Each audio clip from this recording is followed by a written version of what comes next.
Hello, thank you for joining me for this video on differentiated instruction. In this video, I'm going to discuss the types of learning diversity that exist in a classroom, ways to differentiate instruction based on the principles of universal design, and the importance of differentiated instruction and monitoring behavior.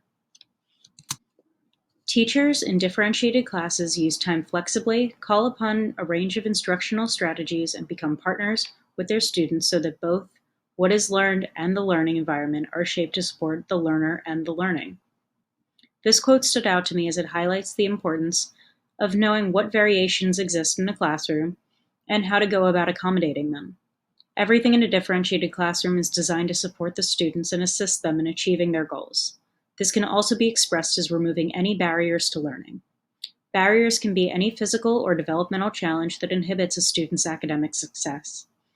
In an inclusive classroom, teachers are aware of each student's barriers and actively supports them through modifying or differentiating lessons. With most differentiated learning, all students need to gain the same essential knowledge, use the same essential skills, and probe the same essential understanding. Yet because of variance in their readiness, interest, or approach to learning, students need to master the knowledge, come at the ideas, and work with the skills in various ways. Differentiation is all about creating multiple pathways for student success. This is the core understanding all teachers must have. Over the course of this presentation, I will break down these elements and how they work in accordance with each other. I'll begin with the types of differentiation that can exist in the classroom. Readiness is all about meeting students where they are. Students come from all different backgrounds and arrive in our classrooms with a wide variety of base knowledge, understanding, and skill.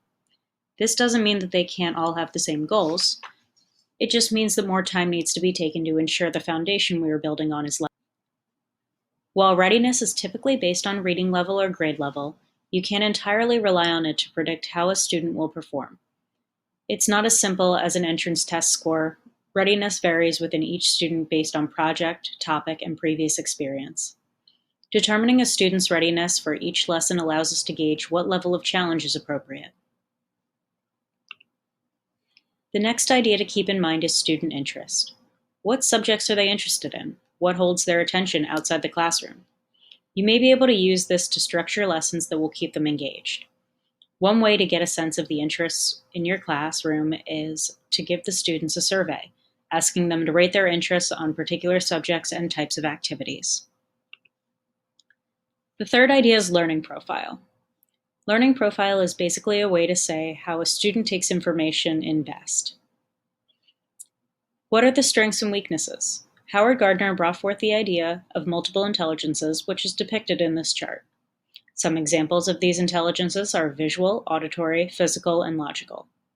This theory aligns with the core belief of differentiated instruction that implies the problem never lies with the student, but with the lesson. The idea of multiple intelligences teaches us that students all have strengths and weaknesses, and it is not just possible, but preferable to encourage them to use those strengths to gain understanding.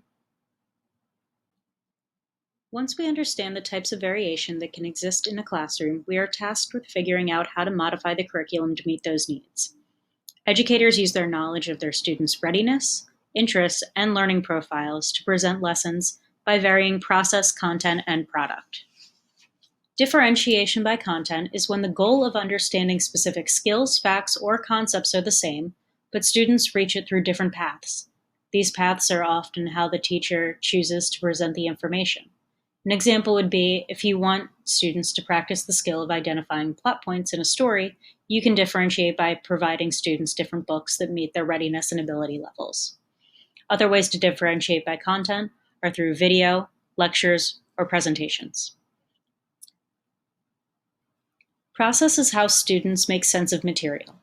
To differentiate by process means to vary the activities and ways students interact with content. Some ways to differentiate by process are through tiered activities, learning centers, and graphic organizers. Differentiation by product means that while the process may be similar for all students, like all reading the same book, what they create to demonstrate their knowledge will vary. If the importance of a unit is content, then it is possible for the students to display their knowledge or apply the learned skill in a variety of ways, including written, verbally, or through a song or a drawing? Are we asking to see how well they understand a subject or how well they can write about what they understand? If the goal is the former, content mastery, then the product can vary to match the ways each student expresses themselves most effectively. This is best done through giving your students choices and providing a rubric that is specific to each product so that they are clear on what is expected of them and how they will be graded. Here are some additional things to keep in mind when you are modifying lessons. It is important for teachers to understand the content they are teaching and be very clear on what skills or information they want their students to learn. Also consider what goals individual students have, particularly those with IEPs. Students with different levels of ability will need different levels of challenges. Therefore, it's important to know what baseline knowledge all students will need and what ways that knowledge can be extended past the core lesson. This does not mean you need a different lesson for each student, but having a solid core to your lesson will allow you to adapt it as necessary. Technology can also be used to eliminate physical barriers for those with physical needs such as hearing or vision impairment. Some technology is individualized, like hearing aids, which a teacher could assist in checking for proper use. They can also be general, like dictation machines or audiobooks for those with vision or reading impairments or disorders. Listed below are some other ways to modify lessons. The goal of universal design for learning is to create equal opportunities for all students, regardless of their ability, be it academic or physical. UDL was originally an architectural concept that aimed to design with accessibility in mind, rather than as an addition or an afterthought that needed to be puzzled in. A misconception of universal design is that it just caters to those with specific needs, when in fact it is the idea that everyone benefits when everyone is considered from the beginning. Educators have adopted this approach because traditional methods of teaching only teach to the middle. Universally designed lessons may have more challenges, such as taking more prep time, but when done well, they always rear better results, including a deepening of student understanding and ownership of their education. UDL requires a teacher to consider representation, how the student will take in the information, engagement, how the student will connect with the information, and expression, how the student will display their understanding of the information. These concepts directly relate to the types of differentiation I discussed before: representation to process, engagement to content, and expression to product. There are 7 principles to creating a universally designed lesson. They are: equitable use, means individuals get even gains from it, such as presenting vocabulary in a way that allows the most amount of students to understand. The second is flexibility in use, which is a variety of approaches. Think about other ways to use things. Design provides choice, particularly adaptations and multimodalities.